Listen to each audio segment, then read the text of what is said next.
शोभन बाबू और राधिका नाम के दंपत्ति मुक्तापुर नाम के गांव में रहते थे। उनकी 2 बेटियां थीं।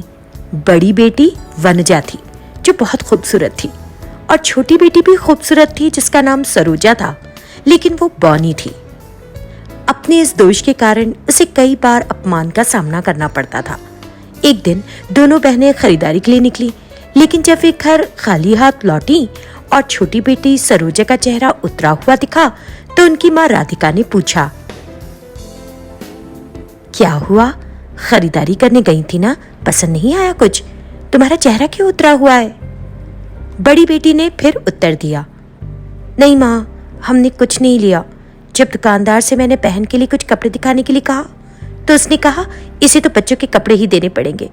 उतना ही नहीं, वो एक तरफ गया और इसका मजाक उड़ाते हुए हंसने लगा, इसलिए हमने कुछ नहीं खरीदा, ऐसे ही वापस आ गए। तब माँ राधिका ने बहनों को दिलासा देते हुए इस तरह कहा, देखो बेटी, इस दुनिया में हर किसी में कोई ना कोई विकृति है। किसी की विकृति बाहर से दिखाई दे जाती है और किसी के दिल और दिमाग में होती है। इस तरह दूसरों का मजाक उड़ाने वाले इन सभी लोगों के दिलो दिमाग में कुछ विकृति है, तभी तो ऐसा कहकर तुम्हारा दिल दुखाते हैं। राधिका ने समझाया। माँ के ऐसे कहने पर सरोजा के दिल को शांति मिली, लेकिन फिर अगले दिन से नई टिप्पणियां और नए अपमान सहने का सिलसिला बंद गया। ऐसे ही दिन बीत रहे थे। क्योंकि दोनों बच्चियां बड़ी हो रही थीं, शोभन बाबू अपनी पत्नी से उनकी शादी के बारे में बात करने लगे। हमारी बेटी अपनी शादी की उम्र पार कर रही है और छोटी बेटी अब शादी के लिए सही उम्र में है, लेकिन उसके बौनेपन के कारण उसे कोई अच्छा रिश्ता नहीं मिल रहा। मुझे समझ में नहीं आता कि भगवान हमारी क्यों परीक्षा ले रहे हैं।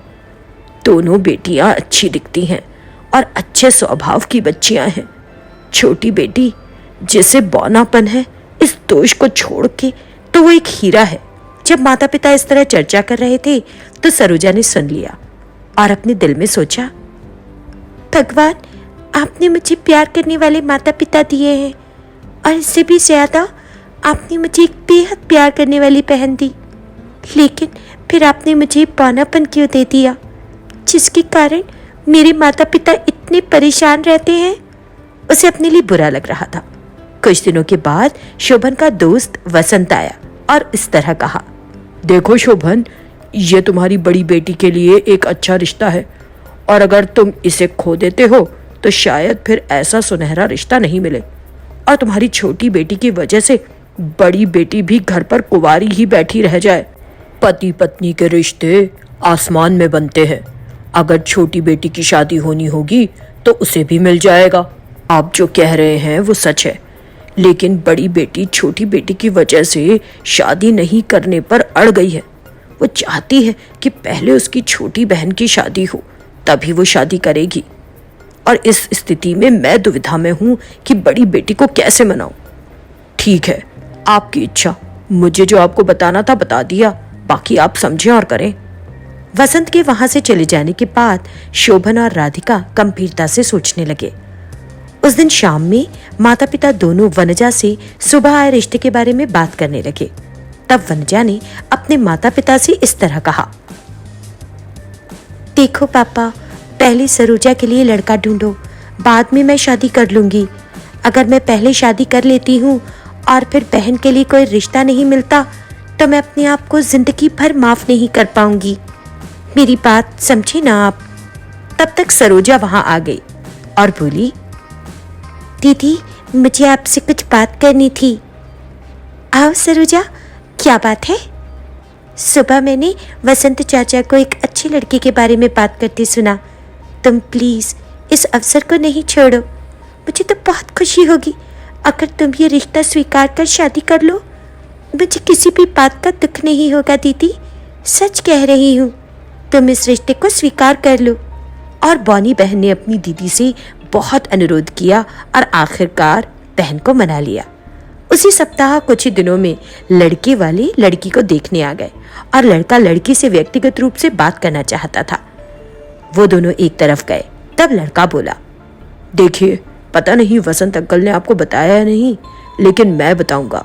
मेरा एक बड़ा भाई है जो दिखने में अच्छा नहीं और उसकी वजह से मेरी शादी नहीं हो रही थी। इसलिए उसने घर ही छोड़ दिया और हमसे दूर रह रहा है। लेकिन हमारी शादी के बाद अगर वो हमारे घर में आता जाता रहे तो आपको इस बात का बुरा नहीं लगना चाहिए। मैं शादी से पहले ये बात आपको बताना चाहता था। उसकी बात सुनकर वनजा ने खुश होकर उससे कहा, मैं अब समझ गई कि भगवान ने इतने साल मेरी शादी में देरी क्यों की। तुम्हारे भाई को सब लोग कुरूप कहते हैं, है ना?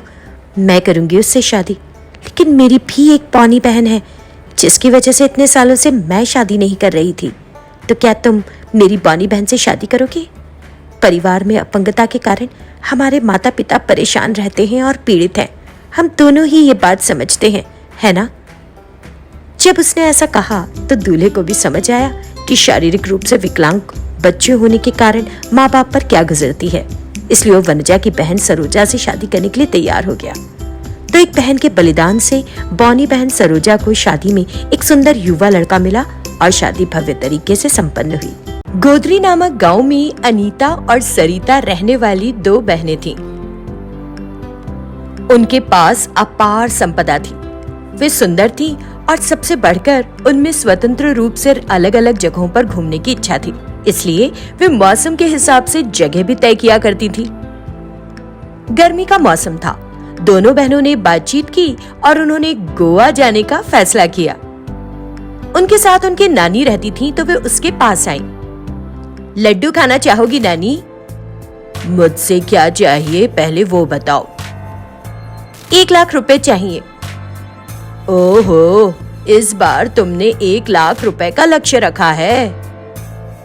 एक और लड्डू खाओगी नानी? समझ गए, तुम्हें भी 1 लाख रुपए चाहिए। आप सुपर है नानी। वे कहते हैं अतिथि भगवान समान, गुरु भगवान समान, माता पिता भगवान समान, लेकिन उन्हें कभी नहीं बताया कि दादी भी भगवान समान होती है। पता नहीं नानी का नाम क्यों नहीं इंक्लूड किया उन्होंने। हमारे लिए माता पिता, नानी और फिर बाद में शिक्षक और अतिथि है भगवान समान। तुम्हारी चापलूसी खत्म हो जाए उसके बाद हम गोवा की यात्रा के बारे में बात करेंगे। ऐसा कुछ नहीं है नानी, गर्मी है ना और वहाँ समुद्र है। क्यों? गर्मी सहन नहीं हो रही तो तुम समुद्र में कूदोगी क्या? ऐसा कुछ नहीं है नानी, समर है ना, मौसम का मजा लेने के लिए एक फेसबुक फ्रेंड ने इस जगह का सुझाव दिया है। यही नहीं नानी, वहाँ हम पतंगों पर मस्ती से सवारी कर सकते हैं। कौन है वो जो पतंग पर चढ़कर सवारी करने का ख्वाब दिखा रही है? चीची, चल चल गोवा। वो टिकटॉक गोवा स्टार है नानी। इसलिए अगर आप मुझे 1 लाख और मेरी बहन के लिए भी 1 लाख दें तो हम गोवा जाकर मस्ती करके वापस आ जाएंगे। अरे जिसे देखो गोवा गोवा बोलता रहता है, आखिर गोवा में ऐसा क्या है? टीवी देखो तो गोवा, मोबाइल देखो तो गोवा। सुनहरा अवसर है जाने का कहते हैं। क्या है वहाँ? समुद्र है, ठंडा मौसम है और है पतंगों की सवारी। फिर नानी बिना एक शब्द भी बोले अंदर गई और दोनों नातिनों को 1-1 लाख रुपए निकाल कर दे दिए। फिर उन्होंने अपनी नानी से आशीर्वाद लिया और घूमने के लिए निकल गई।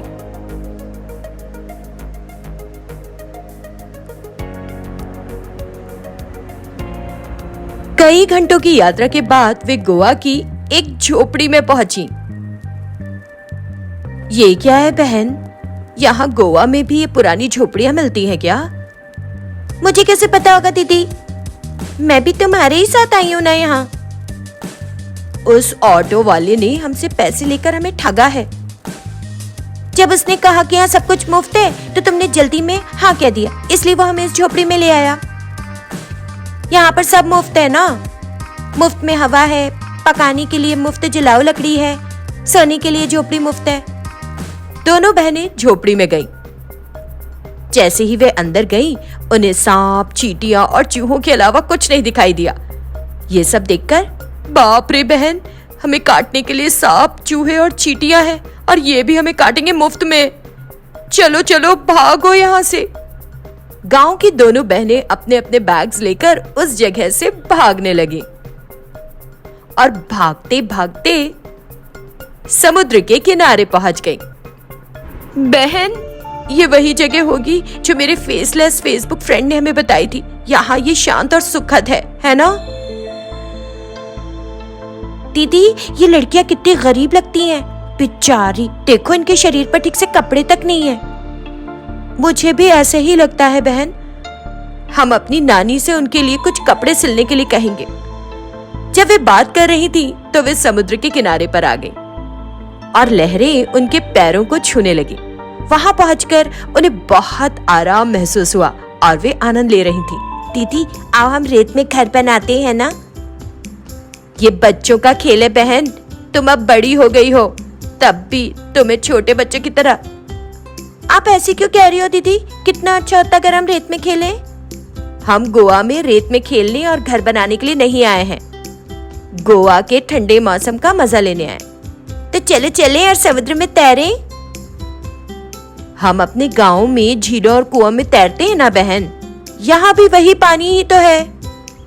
तो फिर समुद्र में नाव में बैठते हैं ना। हे भगवान, नहीं बहन, पानी में चट्टानें कहाँ हैं, बड़ी मछलियां कहाँ, हम नहीं जानते ना। गलती से अगर हमारी नाव जाकर चट्टान से टकरा गई और टाइटैनिक की तरह टूट गई, बाप रे, हम तो डूब जाएंगे। क्या है दीदी, मैं तुमसे कहीं बेहतर हूँ। वो शिप थी और हम एक नाव में जाएंगे। हम गहराई में नहीं जाएंगे, बस किनारे के पास ही तैरेंगे ना। नहीं बहन, मुझे समुद्र के पानी से डर लगता है। वे ये कहते हुए गोवा आए थे कि एक गर्मी की यात्रा है, लेकिन अनीता की हालत देखकर सरिता को कुछ समझ नहीं आ रहा था कि हंसे या रोए। वो जो कुछ भी कह रही थी वो मना कर रही थी और जहाँ जाना चाहती थी वो मना कर देती थी। कुछ देर दोनों चुप रहे। फिर सरिता ने कहा, दीदी, वे वहां पतंग उड़ा रहे हैं, आओ चलकर देखें। अनीता ने भी देखा।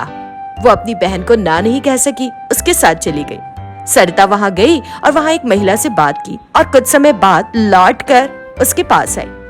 मैंने अभी उस महिला से बात की और उसने कहा कि वे पतंग नहीं है, ऐसा लगता है पैराग्लाइडर है, जो हम फिल्मों में हीरोज को करते देखते हैं ना, वही। हे भगवान, हमें चमगादड़ की तरह हवा में पकड़कर लटकना होगा, है ना? मैं ही नहीं करूंगी बिल्कुल। अगर हमारे हाथ में दर्द उठा और अगर हमने छोड़ दिया तो बस, जलाने और विसर्जित करने के लिए तुम्हें मेरे शरीर का कोई अंग नहीं मिलेगा। मेरे शरीर को दफनाने के लिए मेरा शरीर ही नहीं मिलेगा। ये सब नहीं बहन, गोवा के इन लोगों को ये काम करने दो। अरे ऐसा क्यों दीदी? तुम मुझे गर्मियों की यात्रा के लिए गोवा लेकर आई थी ना, अब अगर तुम ऐसे करोगे तो कैसे चलेगा बोलो? मैं तुम्हें लेकर आई हूँ ना, अब मैं वापस चलने को कह रही हूँ, चलो। अनीता सरिता को वापस घर ले आई। सरिता ने नानी को सारी बात बताई। अनीता को देखकर नानी और सरिता खूब हंसे।